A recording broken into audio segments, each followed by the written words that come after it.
دعائیں بہت ساری ہیں جو احادیث کے اندر بتائی گئی ہیں، روایت کے اندر،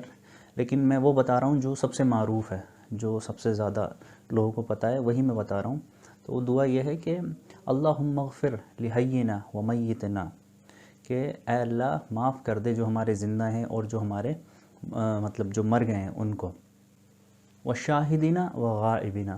و صغیرینہ و کبیرینہ و ذکرینہ و انسانہ، کہ اللہ معاف کر دے جو ہمارے ابھی حیات ہیں ان کو، اور جو مطلب جن کی وفات ہو گئی ہے ان کو، جو بڑے ہیں جو چھوٹے ہیں ان کو، جو حاضر ہیں اور جو غائب ہیں جو حاضر نہیں ہیں ان کو، اور ہمارے ہر مرد کو اور ہر عورت کو معاف کر دے۔ اللہم من احییتہ منا فاحیہ علی الاسلام، کہ ہم میں سے اللہ جس کو تو زندہ رکھے تو اسلام پہ رکھ، ومن توفیتہ منا فتوفہ علی الایمان، اور ہم میں سے جس کی بھی وفات ہو تو اللہ ایمان پر ہی اس کی وفات ہو۔ تو یہ دعا جو ہے سب سے معروف ہے، تو یہ دعا آپ پڑھیں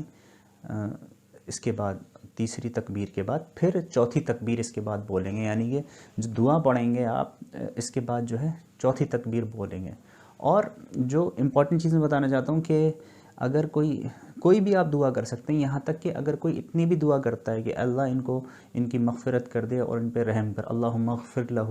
ورحمہ، تو اتنا بھی اگر کوئی کرتا ہے تو وہ اتنا بھی کافی ہوگا۔ لیکن آپ جو ہے کوئی بھی حدیث میں جو بھی مطلب روایتوں کے اندر دعائیں بتائی گئی ہیں، آپ وہ کوئی بھی دعا جو ہے آپ پڑھ سکتے ہیں۔